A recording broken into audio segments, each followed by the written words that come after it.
ओम नमः शिवाय। ओम नमः शिवाय। ओम। श्री शिव महापुराण की जय। भगवान महादेव की पावन अमृत चरित्र को सुनाते हुए श्री नारद जी महाराज से ब्रह्मा जी कहने लगे, हे नारद, एक बार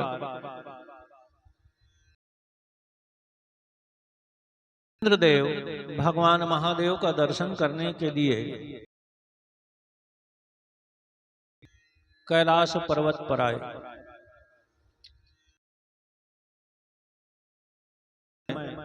भगवान महादेव का दर्शन करूं। इंद्र आए।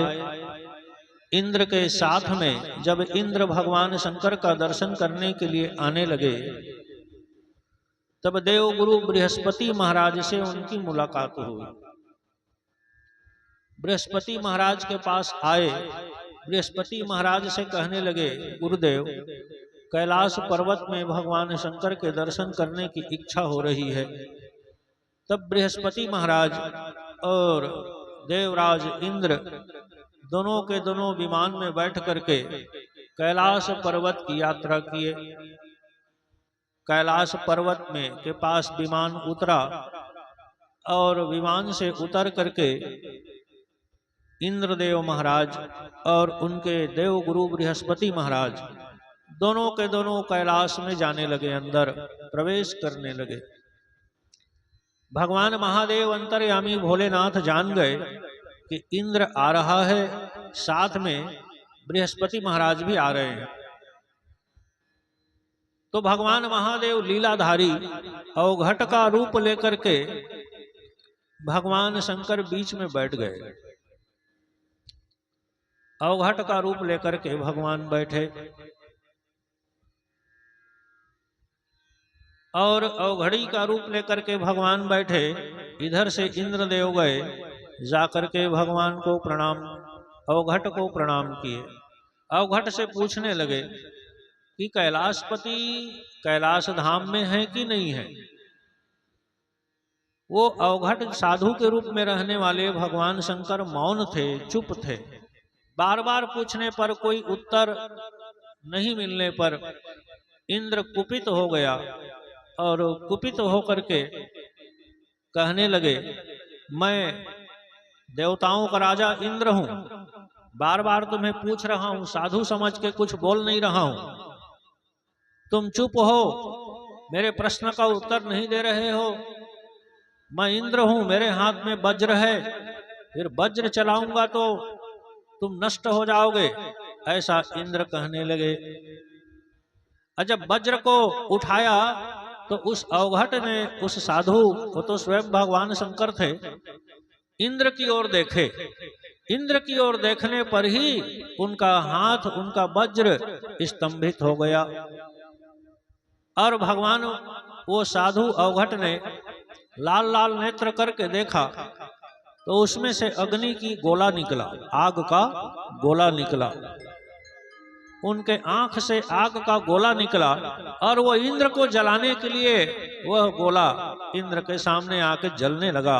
बृहस्पति महाराज कहे, अरे इंद्र, ये स्वयं भगवान महादेव ही हैं अवघट के रूप में। इसके पहले कि ये आग का गोला तुम्हें जला दे और मुझे जला दे, भगवान की स्तुति करो। तो वहां पर इंद्रदेव और बृहस्पति महाराज ने भगवान की स्तुति किया। तब भगवान उस अवघट के रूप को त्याग करके भगवान शंकर अपने असली रूप में प्रकट हो गए। प्रेम से बोलिए शंकर भगवान की जय। और इंद्र को, बृहस्पति महाराज को भगवान दर्शन दिए, ज्ञानोपदेश किए।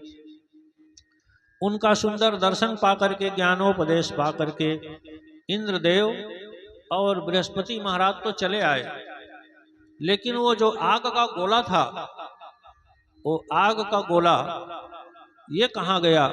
तो कहते हैं महाराज, वो जो आग का गोला था वो आकर के समुद्र में गिरा। वो आग का गोला महासागर में, समुद्र में गिरा, और समुद्र में गिरते ही समुद्र में उबाल आने लगा। पानी, समुद्र का जल उबलने लगा, भयंकर गर्जना होने लगी समुद्र में। पहले तो वह आग का गोला हिमालय में गिरा, और हिमालय उसे संभाल नहीं पाए, तो हिमालय उसे समुद्र में फेंक दिए, तो वो समुद्र में गिरा, तो समुद्र उबलने लगा। और फिर वो समुद्र में गिरते ही एक बालक के रूप में प्रकट हो गया, एक दिव्य बालक, और वह कवच कुंडल पहना हुआ वह दिव्य बालक समुद्र के बीचों बीच प्रकट हुआ महासागर में। और वह बालक जब रोने लगा तो भयावह स्वर में रोने लगा। उसके स्वर में डरावनी आवाज थी, भयावह स्वर में जब वह रोने लगा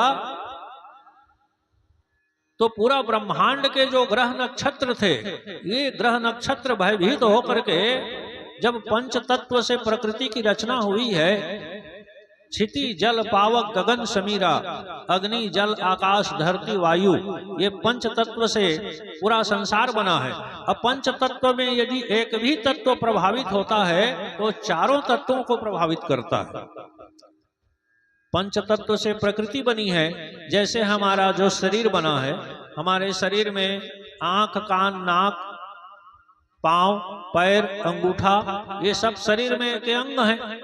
किसी भी अंग को यदि काटा जाए, किसी भी अंग को चोट पहुंचती है तो पूरे शरीर को तकलीफ होती है। उसी तरह से पंच तत्व में यदि एक भी तत्व प्रभावित होता है तो पूरी प्रकृति प्रभावित होती है।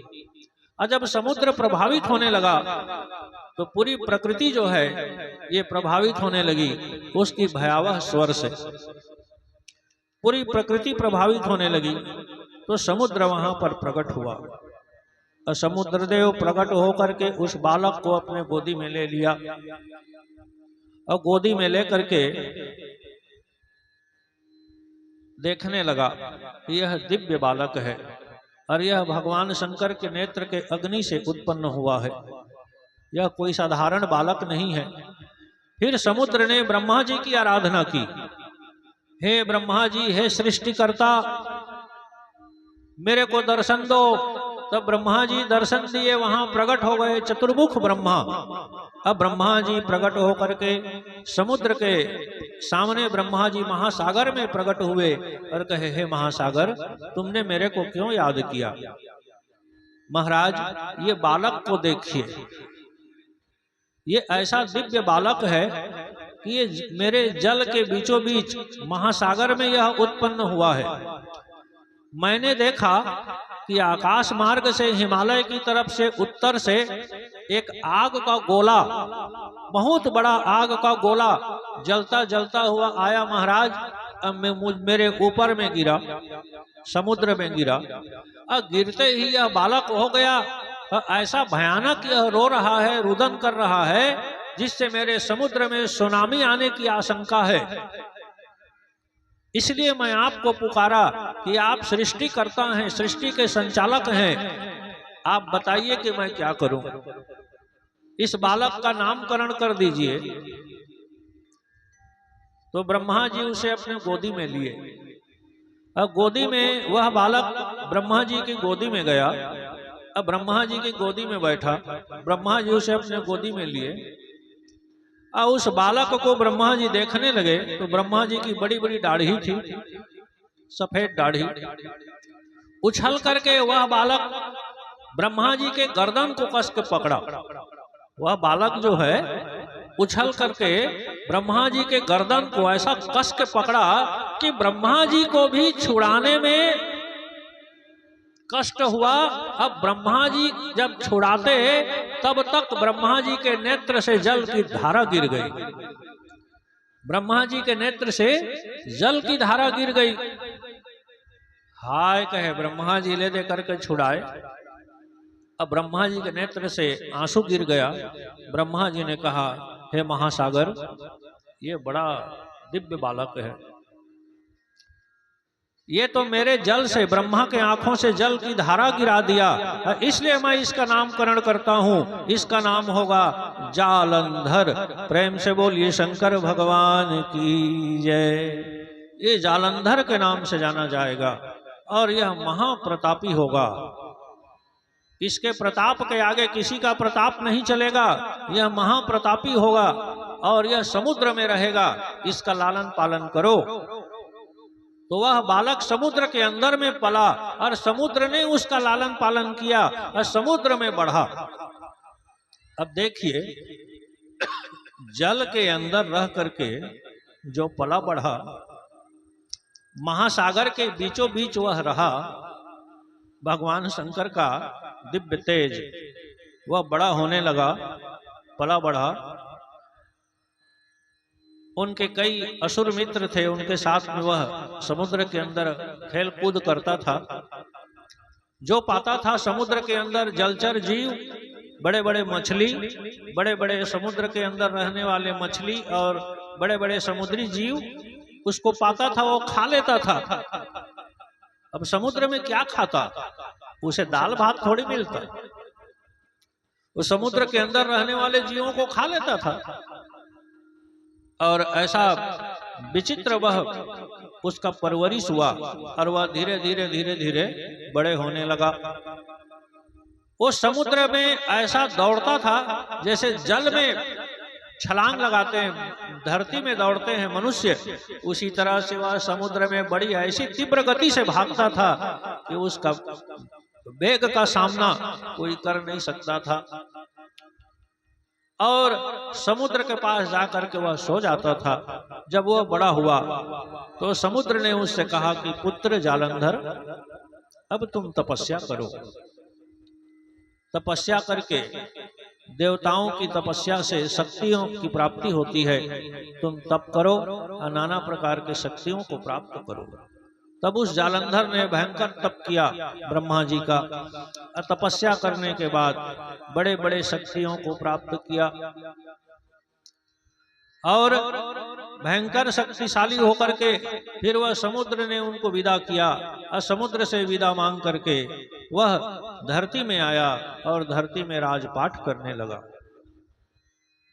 वह उत्तर दिशा की ओर दिग्विजय करते हुए जा रहा था तो सती वृंदा से उसकी मुलाकात हुई। सती वृंदा बद्री नारायण भगवान के धाम में रह करके तप कर रही थी। भगवान नारायण प्रसन्न हुए। वृंदा देवी भगवान नारायण के चरण की उपासना करने वाली थी। प्रसन्न हुए भगवान। वृंदा ने वरदान मांगा कि मेरे को दिग्विजय करने वाला पति की प्राप्ति हो। तब भगवान नारायण ने वृंदा को दक्षिण दिशा की यात्रा करने के लिए कहा और इधर ब्रह्मा जी ने जालंधर को उत्तर दिशा की यात्रा करने के लिए कहा। दोनों की मुलाकात हुई। दोनों ने एक दूसरे को प्रसन्न किया और गंधर्व विवाह किया। लेकिन वृंदा देवी भगवान श्री हरि की परम भक्त थी, परम आराधना करने वाली वृंदा देवी थी। हर पल सोते जगते, खाते पीते, उठते बैठते नारायण नारायण नारायण नारायण के नाम का जप करने वाली सती वृंदा महासती थी। जालंधर तो क्रूर स्वभाव का हो गया। आगे चल करके राजपाठ आदि सब किया। राजपाठ करने के बाद इसका स्वभाव कहा जाता है कि प्रभुता पाई होई अभिमाना। प्रभुता जब आती है, लक्ष्मी आती हैं तो लक्ष्मी जी कई रूप को लेकर के आती है। याद रखना, जब घर में लक्ष्मी जी की कृपा हो तो सावधान हो जाना चाहिए, क्योंकि लक्ष्मी जी आती हैं तो सद्गुण को भी साथ में लेके आती हैं। लक्ष्मी जी के आने पर दुर्गुण भी साथ में ही आता है, उनके साथ में भी आता है। बड़े बड़े आदमी जब गरीब था तो इतना सुंदर था, सद्गुण से युक्त था, कितना सुंदर व्यवहार था, कितना सुंदर आचार व्यवहार था। लेकिन जैसे जैसे धन की प्राप्ति हुई वो गुण सब लुप्त होते गए और जब प्रचुर संपत्तिशाली हो गया तो किसी को पहचानने मतलब पहचानते नहीं। कहाँ गया वो भाव, कहाँ गया वो व्यवहार, कहाँ गया वो आचार विचार। ये सब संपत्ति के आने पर मनुष्य को सावधान हो जाना चाहिए। जितनी संपत्ति भगवान जितना धन दे रहे हैं तो ज्यादा से ज्यादा भगवान की उपासना करनी चाहिए, भगवान की आराधना करनी चाहिए। भगवान शंकर का नाम लीजिए, भगवान भोलेनाथ की आराधना में लीन रहिए। देखिए फिर उसमें क्या आनंद है। प्रभु ये सब आपका है, अपना ना समझें, ये मेरा है, इतनी संपत्ति मेरे पास आ रही है, ये ना समझें भगवान दे रहे हैं, ये सब भगवान का है। प्रभु आपका है, मैं तो केवल आपका सेवक हूँ, आपका दास हूँ। तो ज्यादा से ज्यादा भगवान के चरणों की आराधना करते रहना चाहिए ताकि अहंकार ना आए। महाराज तो जालंधर जो है मदमस्त हो गया और मदमस्त होकर के अत्याचार करने लगा। सबसे पहले इसने इंद्रलोक को जीता, कुबेर लोक को जीता, कुबेर की संपत्ति को भी हड़प लिया, इंद्र की संपत्ति को भी हड़प लिया, मृत्युलोक के जितने राजा थे ये सबकी संपत्ति को हड़प लिया, और पाताल लोक में भी सब राक्षसों को हरा करके सबका राजा बन गया। और इस तरह से तीनों लोक में, यह स्वर्ग में, पाताल लोक में, मृत्यु लोक में, पृथ्वी लोक में, तीनों लोक में इसका बोलबाला हो गया। अब जब स्वर्ग से देवताओं को निकालने लगा, देवता रोने लगे कि हम कहाँ जाएं, कहाँ जाएं। मृत्यु लोक में आए सब देवता भेष बदल करके मृत्यु लोक से भी सबको भगा दिया कि ये मेरा है। तो ये सब देवता समुद्र के पास गए, समुद्र में भी जाकर के भगा दिया कि ये तो मेरे पिता का घर है, यहाँ रहने नहीं दूंगा। तो पाताल लोक गए सब देवता, वहां से भी भगा दिए। तो सब देवता ब्रह्मा जी के पास गए, ब्रह्मा जी के पास जाकर रोने लगे कि हमारा तो कहीं रहने के लिए जगह नहीं है, जहाँ जाते हैं जालंधर हमें भगा देता है, हम कहाँ जाएं। भगवान ब्रह्मा जी कहे ऐसा उपाय तो भगवान श्री हरि ही बता सकते हैं।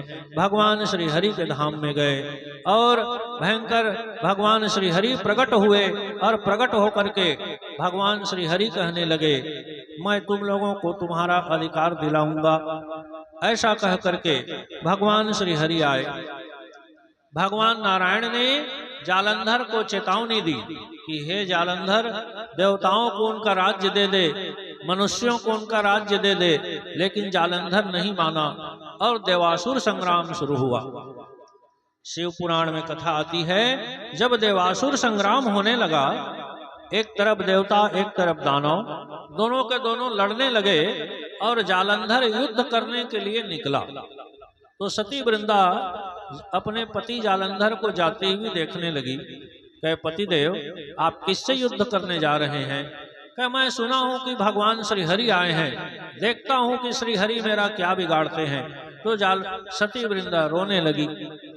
आप श्री हरि से युद्ध मत कीजिए स्वामी, श्री हरि से युद्ध मत कीजिए, भगवान श्री हरि से कोई जीत नहीं सकता। लेकिन जालंधर नहीं माना और युद्ध करने के लिए चला गया। लेकिन वो तो नारायण की परम भक्त थी। इधर जालंधर युद्ध करने लगा भगवान श्री हरि से, उनकी सेना और युद्ध करने लगी देव सेना से। सभी देवता भगवान नारायण की अध्यक्षता में युद्ध करने लगे। और जब भगवान श्री हरि अपने सुदर्शन चक्र को उठाए, उस समय सती वृंदा ने तुलसी दल चढ़ाते हुए रोते हुए भगवान श्री हरि के मूर्ति के सामने, जहाँ चतुर्भुज मूर्ति की स्थापना किया था, और उस मूर्ति के सामने आंसू बहाती हुई कहती हैं, हे नाथ मेरे सुहाग की रक्षा करना, मेरे सुहाग की रक्षा करना, हे नाथ मेरी रक्षा करो, मेरे पति की रक्षा करो। ये आवाज भगवान के कान में आई, सती की पुकार भगवान के कान में आई, वृंदा की पुकार भगवान श्री हरि के कान में आई, हे नाथ मेरे सुहाग की रक्षा करो, रक्षा करो। अब भगवान सुदर्शन चक्र उठा चुके थे। यदि छोड़ देते भगवान सुदर्शन चक्र को तो जालंधर को कोई बचा नहीं सकता था। भगवान श्री हरि सुदर्शन चक्र उठाए, उसी समय सती वृंदा की आवाज उनके कान में पहुंची। हे जगदीश्वर, हे जगदीश, हे जगतपति, हे दीन दयालु, हे करुणानिधान, मेरे सुहाग की रक्षा करो प्रभु। भगवान श्री हरि विवश हो गए और भगवान अपने सुदर्शन चक्र सहित और भगवान वहां से अंतर्ध्यान हो गए। प्रेम से बोलिए शंकर भगवान की जय। तो जालंधर हंसने लगा और जालंधर हंसते हुए कहने लगा, ये आए थे श्री हरि युद्ध करने के लिए, चक्र सुदर्शन चक्र समेत पता नहीं कहां भाग गए। ऐसा कह के हंसने लगा। जालंधर आए थे बड़े युद्ध करने के लिए, मारो इन देवताओं को, अब इन्हें मैं कहीं रहने नहीं दूंगा, कहीं जग भाग होने नहीं दूंगा। ऐसा कह के भीषण मार काट किया। सब के सब भागने लगे देवता। भाग करके भगवान श्री हरि के पास आए। महाराज कहे, अब क्या करेंगे, आप भी कैसे अंतर्ध्यान हो गए। भगवान श्री हरि ने कहा, अब एक ही उपाय है और वह अंतिम उपाय है भगवान भोलेनाथ का शरण। भगवान महादेव ही अब हमें बचा सकते हैं और दूसरा कोई उपाय नहीं है। तो सब मिल करके भगवान शंकर को पुकारे, हे भोलेनाथ दर्शन दो, दर्शन दो प्रभु। सबके सब भगवान महादेव को पुकारने लगे। आ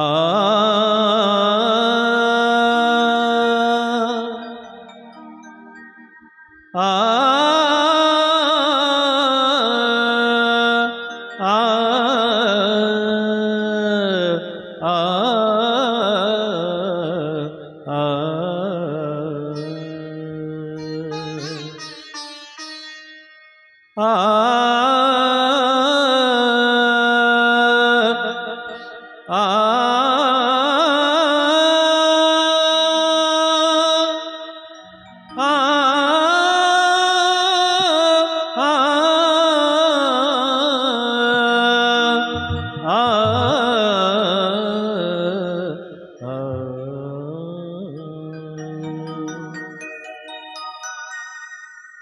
दर्शन दो भोलेनाथ, आज मोरी अखियां प्यासी रे।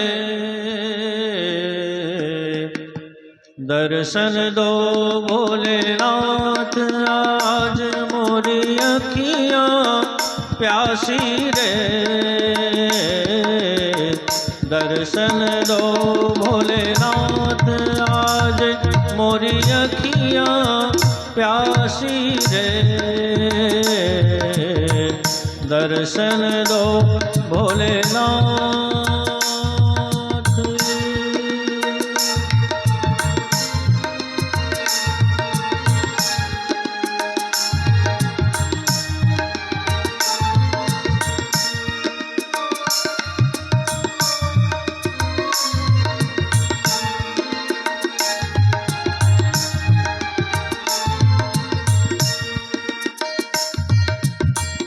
मन मंदिर की ज्योति जला दो, मन मंदिर की ज्योति जला दो। घट घट वासी रे। दर्शन दो भोलेनाथ, आज मोरी अखियां प्यासी रे। दर्शन दो भोलेनाथ।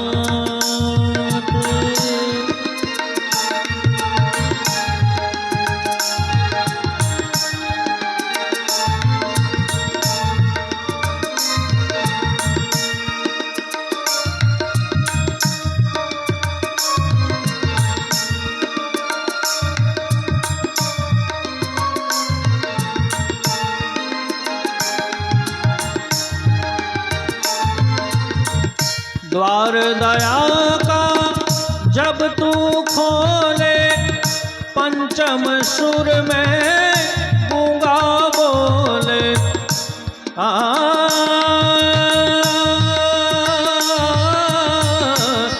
द्वार दया का जब तू खोले, पंचम स्वर में गूंगा बोले।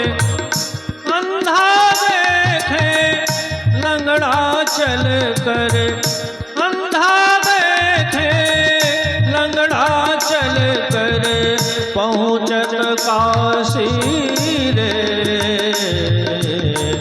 दर्शन दो भोलेनाथ आज मोरी अखियाँ प्यासी रे। दर्शन दो भोलेनाथ।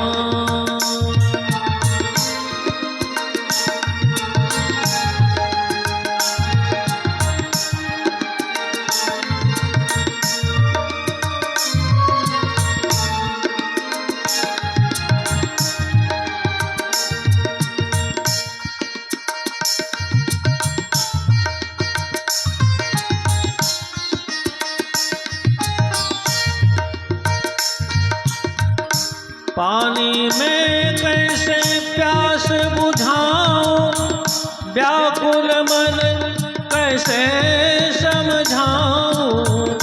पानी में कैसे प्यास बुझाऊं, व्याकुल मन कैसे समझाऊं। द्वार दया का भगवन खोलो, द्वार भगवन खोलो, घट घट वासी रे। दर्शन दो भोलेनाथ आज मोरी अखियाँ प्यासी रे। दर्शन दो भोलेनाथ, दर्शन दो भोलेनाथ, दर्शन दो भोलेनाथ।